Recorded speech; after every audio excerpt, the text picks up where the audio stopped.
Hi, folks. Welcome to Sunday's I Write Radio podcast stroke videocast. Stuart's taking a break today, so it's just Jimmy Hutton and myself, Norrie Stewart. Today's been a bit of a funny day. My pet theory about the Treaty of Union has popped up in, I think, 3 different articles. So we'll have a chat about that. John Swinney has been attacked from all sides, and the opposition are looking for his head on a plate. We'll have a wee chat about that. We're going to have a chat about, I've completely forgotten, Jimmy. Oh, the Fabian Society. The Scottish Fabians have come out with a new deal to make sure we never ever get an independence referendum again. And they're, what was it? The part of the article actually said, and the nationalists will have to tell us why it's not democratic. So we'll have a chat about that. I might do a Stuart and quote a few bits out of it. Feel free, mate. Aye, there were some bits in that were not democratic, shall we say? It was very interesting. The first thing I noticed about the article was that the only country that wasn't getting a devolved parliament under a new settlement of the Union was England.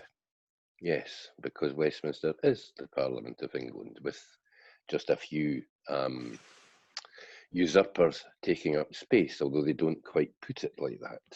Well, the fact England's not getting a devolved parliament immediately puts England in an advantageous position, because it doesn't then become 4 parliaments having an equal discussion about what should happen. It becomes 3 parliaments fighting with Westminster to get what they need. In other words, it maintains the status quo. That's the entirety of it. That's exactly what they want throughout the entirety of it, mate, is to maintain the status quo, but to put it on a legal footing that means Scotland could never be free.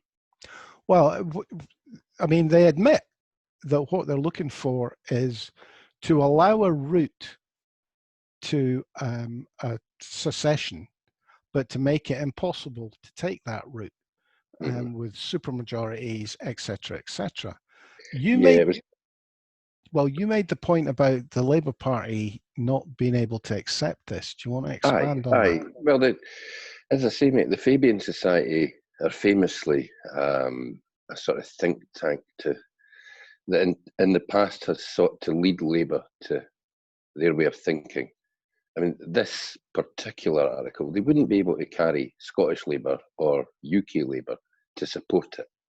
So the fact that they couldn't carry their own side would suggest that it's just a bit of, I'd suggest it's a waste of the paper that it was written on, if I'm honest, but it doesn't in any way seek to address the big elephant in the room about any kind of federalism, and that federalism would never be supported by England, because any form of federalism would see them have less influence than they do at the moment.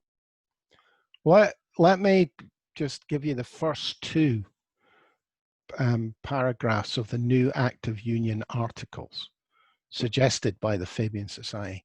The United Kingdom comprises the 4 nations of England, Scotland, Wales, and Northern Ireland.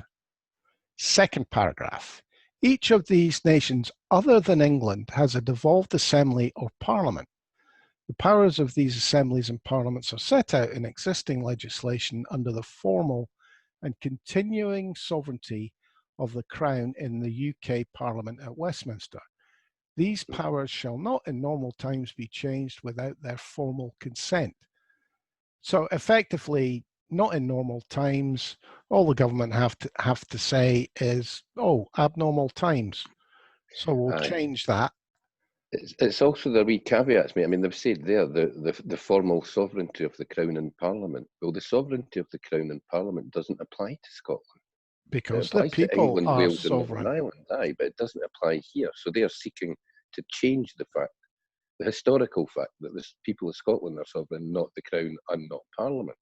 They also have a caveat on the Northern Ireland thing to everything, because they say that they want supermajorities and this, that, and the next thing. But none of their new suggestions are to supersede the Good Friday Agreement. And the Good Friday Agreement explicitly states that 50% plus one wins a referendum, and that a generation is seen as 7 years on any border poll. So to come up with a new system and then give the Irish a get-out clause on that system is patently ludicrous. So, well, that they're not treating the four nations equally. Mm-hmm. Start off with what I said earlier. They're not giving England their own parliament. The Irish are getting a different settlement because of the Northern Ireland Agreement, the Good Friday Agreement. Mm-hmm. So it's basically set up to stop Scotland. Aye, that's basically what it is. Union. Is they don't consider, the English definitely don't consider that Wales would ever vote for independence or Wales would want independence from England. They just don't see it, and they see Wales as a possession of England. Whatever the actual legal position is in there, and that I'm not sure with the way that Wales became a subsidiary territory or whatever. But Scotland's case is basically, this whole article is to hamstring Scotland, to tie us to England in perpetuity and tie us there legally. Well, the other interesting thing is that there would need to be a vote at Holyrood in 2 consecutive Holyrood parliaments. In other words, it would take 10 years to even get to the point where you get a referendum. And that then needs a supermajority at Westminster. It's just a nonsense. It's handing any powers over any Scottish constitutional settlement to England. Yeah. And they dress it up by saying that it's about 4 countries and 3 parliaments. They can dress it up as much as they want.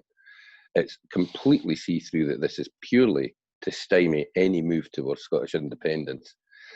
It's actually it's laughable that they think people are stupid enough to even consider going along with such nonsense. And if they think this is perhaps just a starting point to discussions, then they need to go back and rethink that again, because there's not a nationalist in this country. Without an English parliament, how does England ever vote for independence from the other 3 nations? I have no idea, mate. Presumably they just assume that if England ever wants independence, then they will just push it through Westminster, and this new settlement that they've made up would just be completely disregarded. I mean, it doesn't even take into account the precedent, Norrie, that no parliament can bind another. They're saying here that if this got pushed through a parliament, then it acts in perpetuity. What happens if another parliament decides this is a crock of nonsense and decides to rewrite it? Well, this will be the only piece of legislation ever put through Westminster that does bind everybody, including the SNP. Well, seriously, mate, I hope they wrote it on Andrex, because that's the only place that it would get any kind of attention. Okay, let's have a wee think about what the opposition parties are attempting to do to John Swinney by asking for his resignation. I think other than embarrass him, not a lot really, because as we know, a vote of no confidence in Holyrood, even if it was carried, what's Nicola Sturgeon going to do about it? Say, oh, I'm sorry, I shall just get rid of the deputy leader of the party because the opposition didn't like him. Very much doubt it. They need to do it quickly. This has to be done very quickly. Oh, absolutely. They can't have the English and Welsh exam results coming out and then people taking a look at how they have managed to come to these results and they saying to themselves, actually, these systems that England and Wales have developed are even worse than the system that we have in Scotland. Well, the rumour at the moment is 40% of results are going to be downgraded in England compared to 25% in Scotland.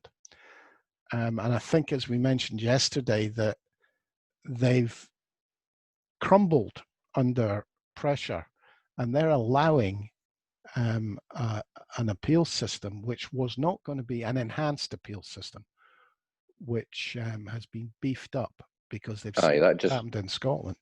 That just wasn't going to be the case until last week, was it? They were just effectively saying to pupils, no, that's your result and you've got to wear it. So why are they asking a man who they're attacking for not allowing the 20% increase in passes for the most deprived children. Well, see, Why do they want rid of him when he's done such a fantastic job? well, exactly. At that point, are they saying that pupils in Scotland have closed the attainment gap over 1 year and that John Swinney has overseen that? Or are they saying, no, no, no, the system that John Swinney introduced, which, by the way, was introduced by an independent body, John Swinney really has limited input as to exactly how the SQA operates. I know he's education secretary, but it's not like he can walk into the SQA and say, by the way, I want this done, I want that done, and I want it done yesterday. He's not in that position. And if he could do exactly that, Holyrood would be on fire. Oh, they would absolutely be disgusted that an education secretary held that kind of power over the SQA. I don't know what they're asking for other than playing a political game here. It's pure politics, and brings us back to the way the press is treating it.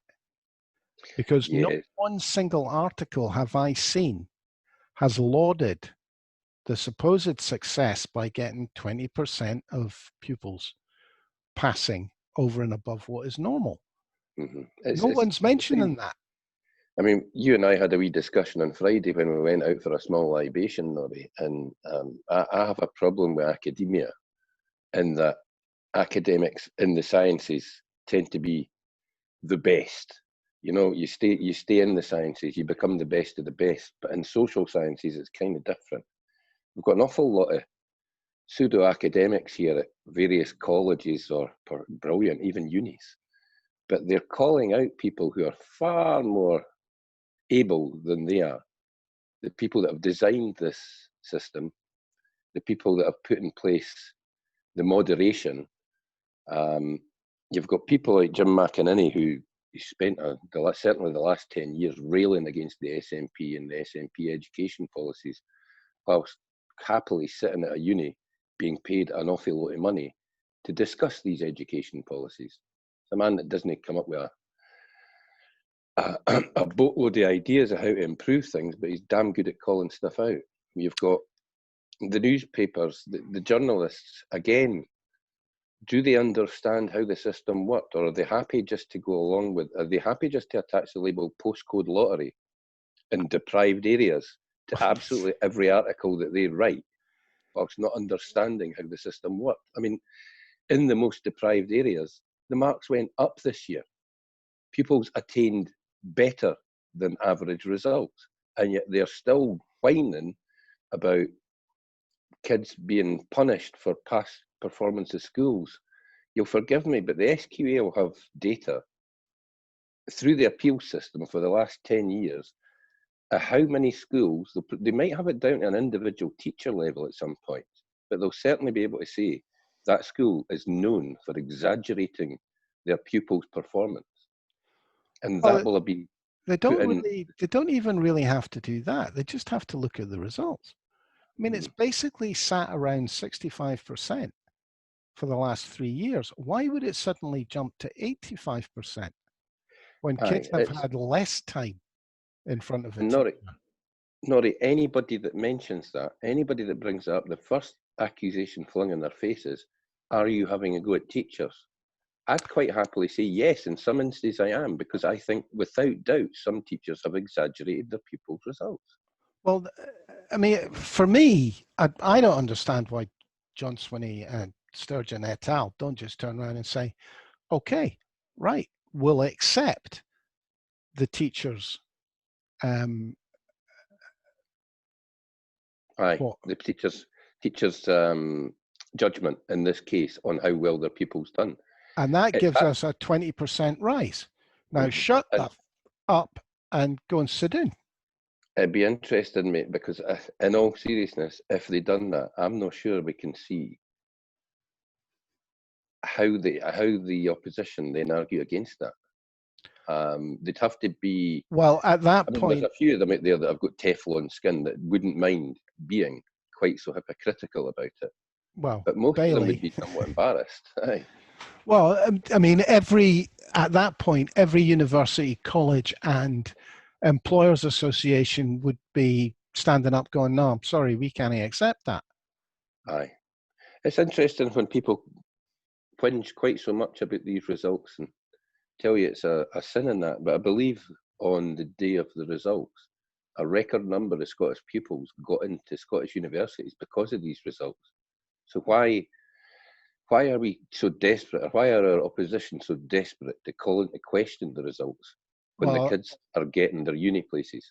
I noticed that print journalism has taken a leaf out of the Labour Party at Holyrood, and they now cite individual cases.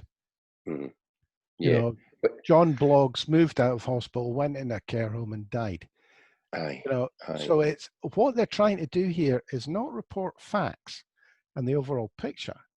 They're trying to break it down to an emotional argument because yeah. they And the thing can't is, win the factual argument. but that emotional argument happens every year. There are bound to be kids who, for whatever reason, they maybe done badly in their prelims. They maybe never sat their prelims because they were ill. So straight away, if you didn't sit a prelim, you're disadvantaged.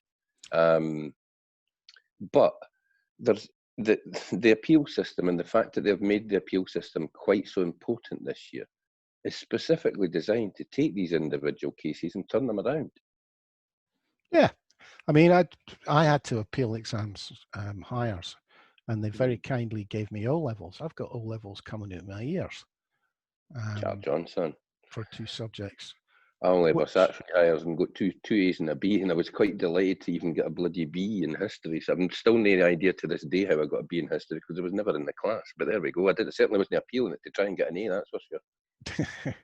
but that, I mean, well, we both have experience of the appeal system. Worked for you, didn't really work for me at all.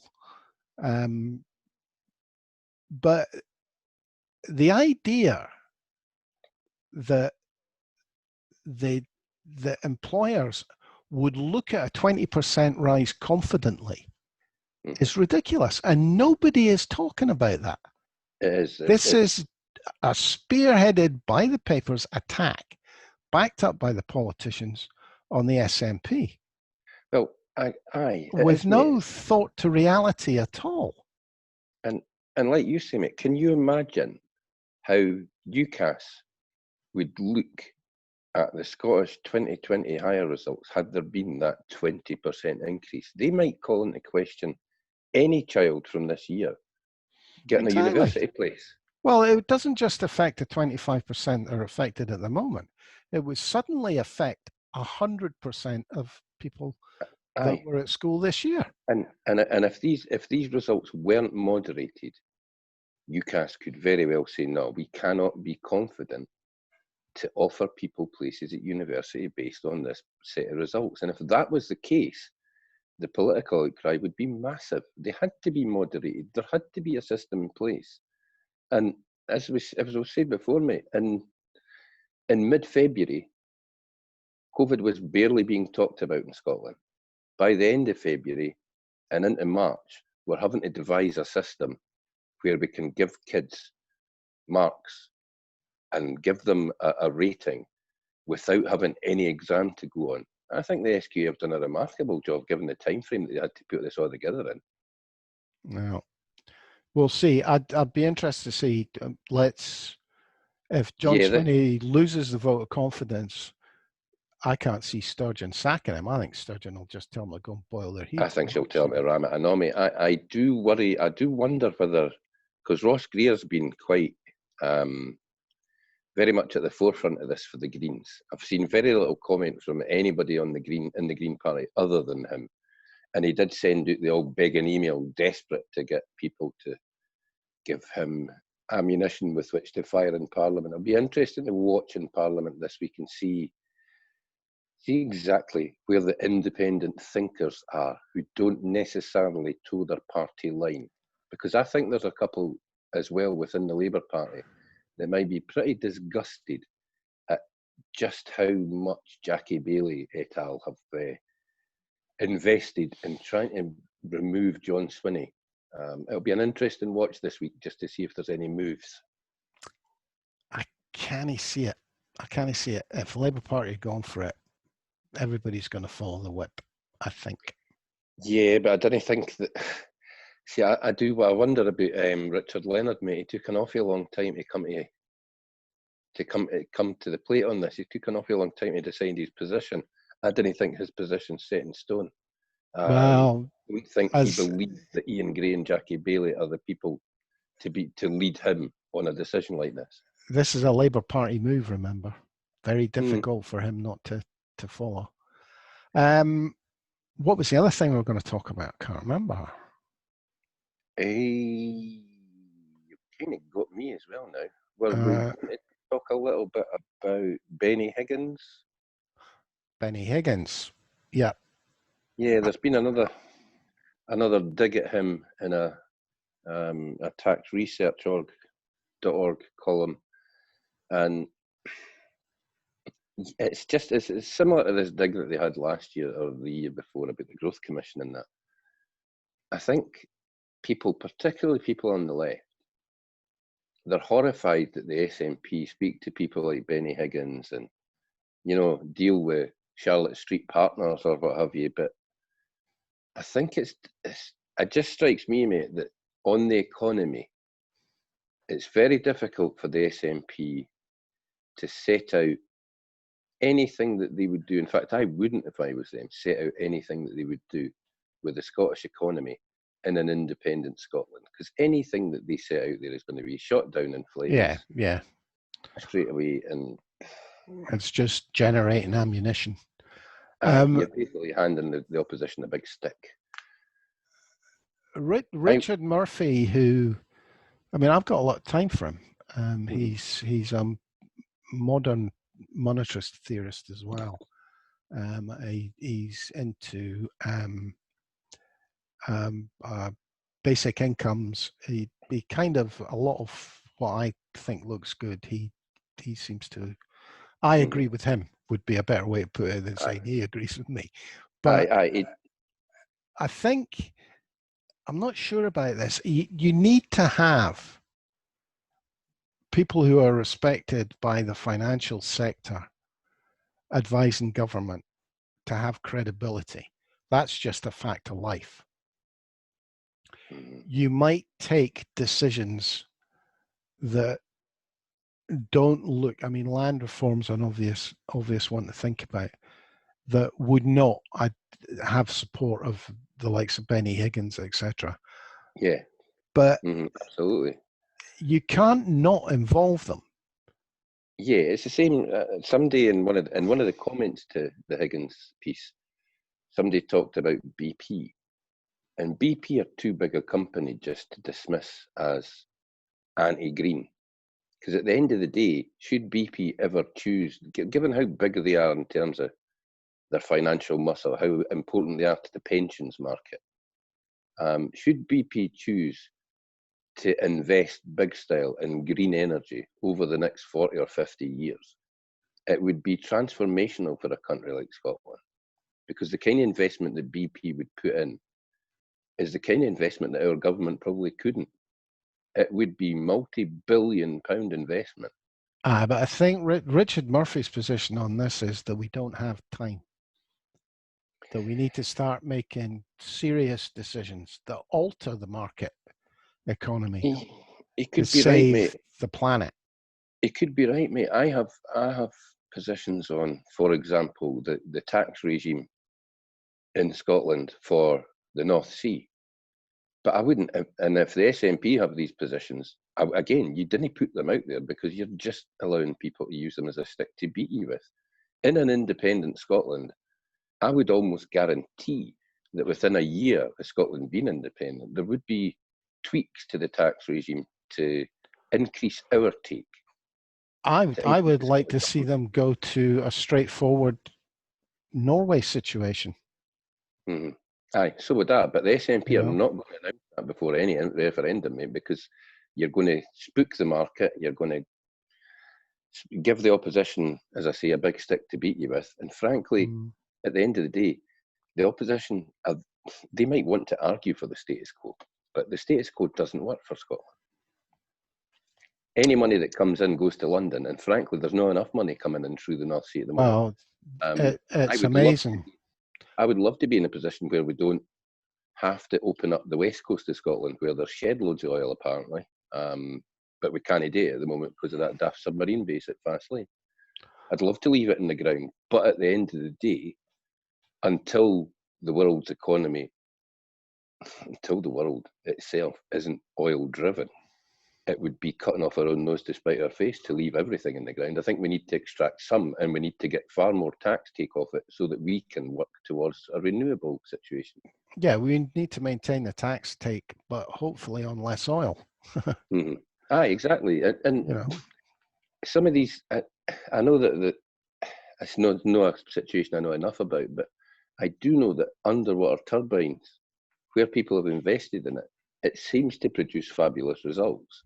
And Scotland is a country that, with our coastline and all the islands and all the wild seas running about, we can do a heck of a lot better than just keep building big windmills.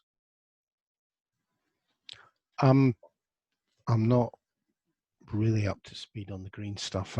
I read a bit, but I find it unrealistic in a lot of ways.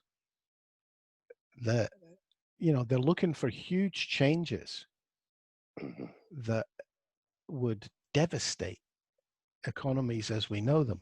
It has to be joined up right, and for me, it has to work whilst doing no harm. Yeah, so I'm make kind economies of, worse. I'm kind of in a position of ignorance on this. But it's where when we're looking at renewables, they would, I mean, the Green Party and a lot of their, you know, the, what do you call them, Extinction Rebellion, they would call you out as some, God, you're some kind of heinous war criminal for wanting to talk about battery production, for example. Scotland should be going to somebody like Elon Musk and saying, come here, mate, go and build a big, massive battery factory in Livingston. Bring your battery technology over here. Work with us with our renewable energy and find a way to make batteries that are far more efficient and would actually allow us to store that energy. There's a lot of people working on batteries. A lot of people. Okay, we've kind of gone off topic now. The other thing we were going to talk about was the Treaty of Union. I see Jim Fairley's been writing in the National. This is my pet route to independence, is to renegotiate the Treaty of Union. But there's, I think, 3 articles today. Yeah, no, he done them over the space there. I think the first one was early July, mate. It's just I sent you the 3 today just to give you a quick look. I've read them, and I think the guy's got an awful lot. He talks an awful lot of sense. Probably because he's a farmer, mate. So he kind of lives his life working in a common sense way. Because if you're running a farm, you've kind of got to have a bit of common sense and just getting about the work. You know what I mean? But I agree with you, mate. Sorry, a renegotiation would be a fabulous idea because it would show our opponents up for having no wish to renegotiate, because right now they hold all the power. Well, that's the thing about it. If you go for a renegotiation and they say no, we're not going to renegotiate this, that immediately opens the door to saying, okay, right, well, we're withdrawing from the treaty. And your active union then becomes redundant because there's no treaty to hang it on. So I think it might, I'm quite sure Westminster would look at a timescale of 50 years to renegotiate this particular treaty. Oh, but it forces their hand, mate. As I say, it forces them to show their position. It then forces them to say, no, the Scottish Parliament is not in a position to renegotiate this treaty because this treaty was between the Scottish Parliament in 1707 and the Scottish Parliament, as set up in the Scotland Act in 1998, is not a successor to that Parliament. So it forces them to tell us that we're a town council and we didn't have the power to negotiate that treaty. And at that point, when they have to come out and tell us that, at that point, they have to answer the question, okay, who negotiates on behalf of the Scots? Aye. Where is our route to independence? And they have to then say, you're not getting a route to independence because Yeah. we are not going to allow you to be an independent nation. Okay. Anything else hit you between the eyes today? Not really, mate. There's a couple of things going on, the likes of Beirut and the election in Belarus, which the BBC are covering, which it makes you smile because you're like, you know what?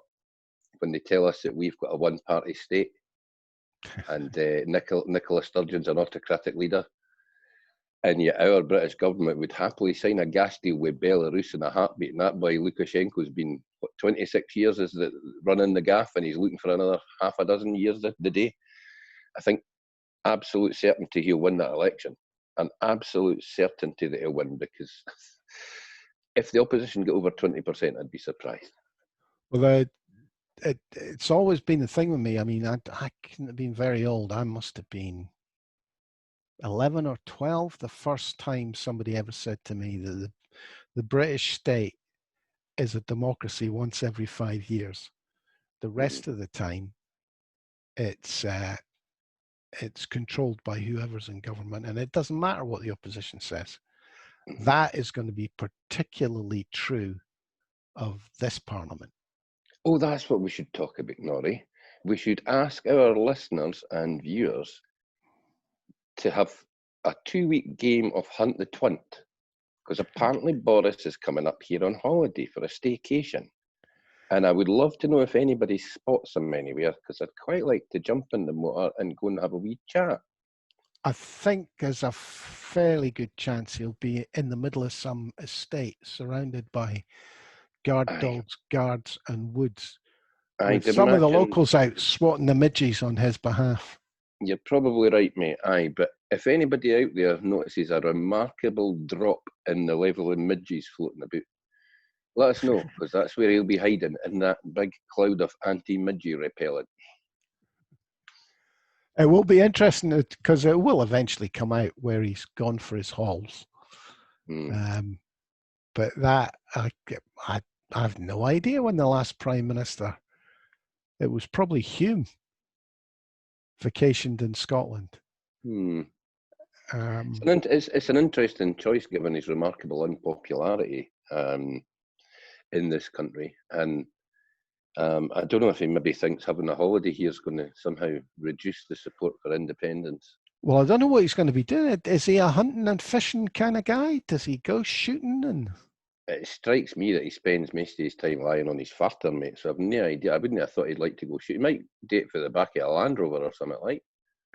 And get driven to a shooting beat. I'll stand here for as long as you've got a hip flask and you'll bring me lunch. I'll stand here for a while. Aye, he'd be that sort of sporting shooter, but I very much doubt it, if I'm honest.